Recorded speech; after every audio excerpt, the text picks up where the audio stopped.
Hello, Jamie Goode here, and I'm here to talk about regenerative viticulture. And this is the book that I recently wrote on the topic, which is a sort of primer introducing the topic and explaining what regenerative viticulture is and giving some examples of how it might be carried out in vineyards.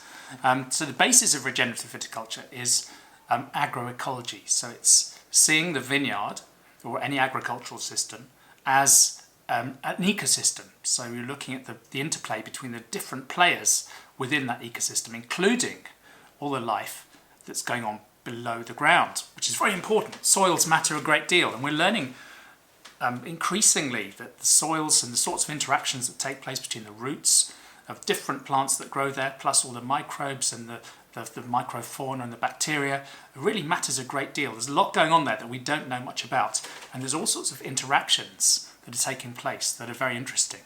And in the past we've kind of neglected those. We've kind of seen the vineyard as really just being about soil as a medium in which to grow the vines, and we've focused all our attention on the crop plant without realizing that actually a functioning agro-ecosystem helps us to grow vines that are much more resilient, and that's important in the face of climate chaos, and also without the use of so many inputs. So what are the key aspects of regenerative viticulture? Well, it's about creating a working ecosystem, and one of the ways that this takes place is through establishing biodiversity in the vineyard. We don't just want the vine and the soils, and it's just not good enough, because the more things you have growing there, the more life there is in the soils, the more the interactions are between the different players, and you get what's called ecosystem services. And that means that the ecosystem is doing the job of providing nutrition for the vine. And after all, bear in mind that plants release up to 40% of their photosynthetates into the soil. They're doing this for a reason, because it's by feeding the soil life that they unlock the mineral nutrition they need. And the more that's going on in the vineyard, the more, as I say, resilient it is, the less pest and disease pressure there is. And the soils, when they've got good structure, because it's this life in the soil that creates structure, are able to retain more water. And as you increase soil organic material, the soils are not only able to have that water access, get into the soils, but they can also hold on to it for longer. So this is really interesting. But there's no template. As you can see, if you travel around the world of wine, vineyards in one country differ very markedly from vineyards in another country. If you compare, for instance, the sorts of viticulture you get in the UK compared with Mediterranean countries, it's totally different. The challenges are totally different. So what you need to do is you need to basically see regenerative viticulture as the implementation of a toolkit of approaches, and it's the intelligent, site-specific implementation of this toolkit of approaches that then helps you to solve some of the problems that otherwise more intervention and inputs in the vineyard would need to address. And so what are the toolkits that's available to the regenerative farmer? Well, first of all, cover cropping is really important. It's introducing other plants into that vineyard agro-ecosystem. And the different sorts of cover cropping species you can use make a great deal of difference. I mean, one obvious example is that nitrogen-fixing legumes like peas and clover. Those are able to, by the possession of rhizobia, these bacterial associations in their roots, are able to fix atmospheric nitrogen. So this is one way of fertilizing your vineyard, is to have legumes growing there in between the rows and even in the rows themselves. Mulching is another option. So if you grow a cover crop and then you flatten it, that provides a cover, and the mulch can actually help retain water in the soil.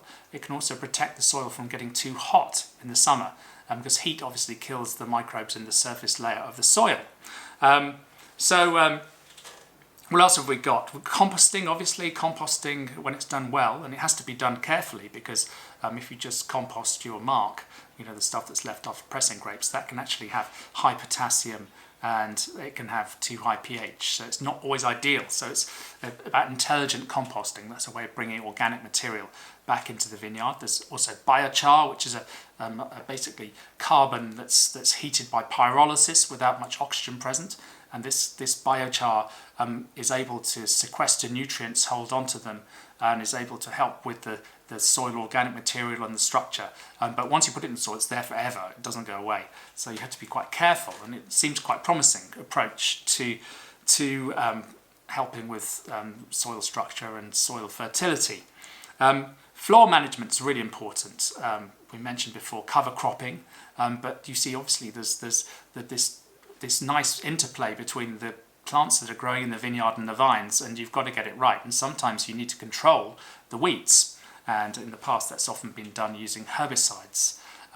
So herbicides, you see, are problematic. Is the reason they're so problematic is because basically they stop anything growing in the soil, and even if they're just used within the row, after a while you get compaction, you get loss of soil structure, and when you've got nothing growing in soils, then the problem there is that there's not much life in the soils, because it's the things growing in the soils that feed the life in the soil. So you want plants growing there. So ideally you want to have your floor management so that you're not leaving bare soil. And bare soil is a bad thing in regenerative farming for lots of reasons, mainly because there's not much other stuff growing there, and you tend to lose soil organic material. What about plowing? You see, this is one of the things that's quite controversial, because organics and biodynamics, a lot of the practitioners there use a great deal of plowing. They like to break the soil up. The problem with this is it's really bad for soil microlife, and it's also bad for soil structure. So ploughing has to be done very, very carefully, if at all. And ideally, you don't want to do any at all. You want to leave permanent cover in the floor of the vineyard. What else? Well, I think there has to be matching variety to place needs to be done more carefully, because obviously some varieties are much better adapted to certain climates and soil types than others. And commercially, it's often an imperative to plant famous varieties, but you end up with varieties like Merlot being planted in Mediterranean climates, and it's not ideal, because there's some varieties are better at regulating their water use than others, and are therefore better adapted to drier climates. More sustainable cultural practices as well. When you get a very warm, dry climate, often a bush vine is a really clever way of farming.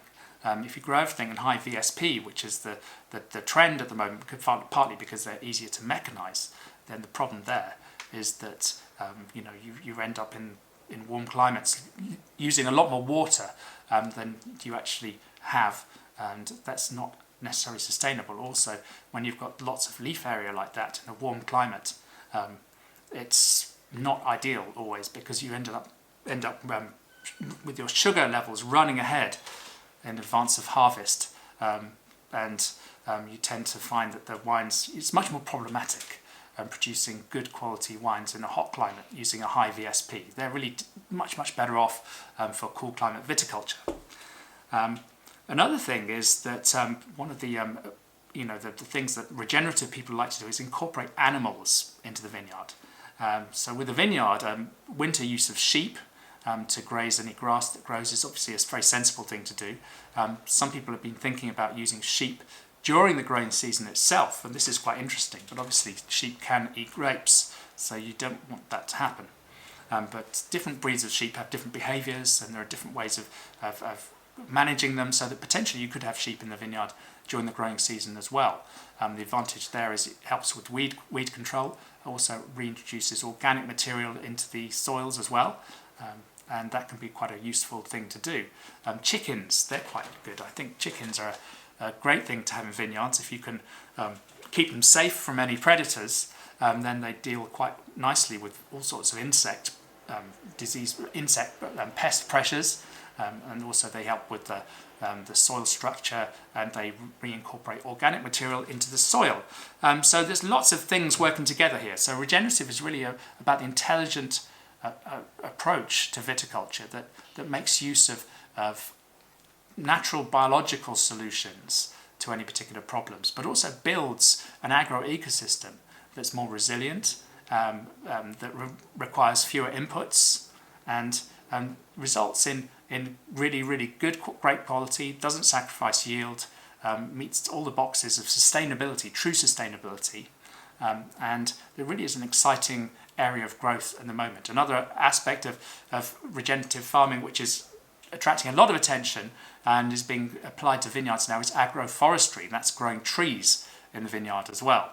And this has to be done carefully. It has to be done, and obviously when you're growing a tree, it's a long-term experiment, really. So it's not quite enough data yet to say exactly the best approach for agroforestry, but it's really, really interesting. So one question people often ask is, does regenerative farming have to be organic? And the answer I'd say is that, well, organics and biodynamics takes us quite a long way in the regenerative direction because of the emphasis on soil health and the life of the vineyard. One of the issues with organics and biodynamics is that often people like to till. They love turning the soil over, and that can be problematic for soil life, as we mentioned earlier. But in terms of organics and biodynamics, I think they're highly compatible with regenerative farming, but you can farm regeneratively without being organic or biodynamic. And one of the reasons for that is that the fungicides that you're allowed to use in organics and biodynamics are very limited. And they don't have a great efficacy. They're contact fungicides, so they get washed off with rain. So you end up doing a lot more tractor passes through a vineyard if you're farming that way and you're in a climate where the disease pressure is relatively high. So using modern fungicides is not incompatible with regenerative farming, because the trade-off here is this idea of wanting to go through the vineyard fewer times with your heavy machinery or your tractors. That avoids compaction of the soil, it helps with soil structure, and also it helps a benefit for your carbon footprint. So I'd say, I imagine many people who want to farm regeneratively will be adopting organics or biodynamics, but it's not compulsory. Overall, it's about the intelligent approach to viticulture. It's about seeing the whole picture. It's about true sustainability. And in that regard, I think the great thing about regenerative farming is anyone can play. Wherever your starting point, whatever the size of your farm, you can start implementing regenerative approaches and you can start going along that journey.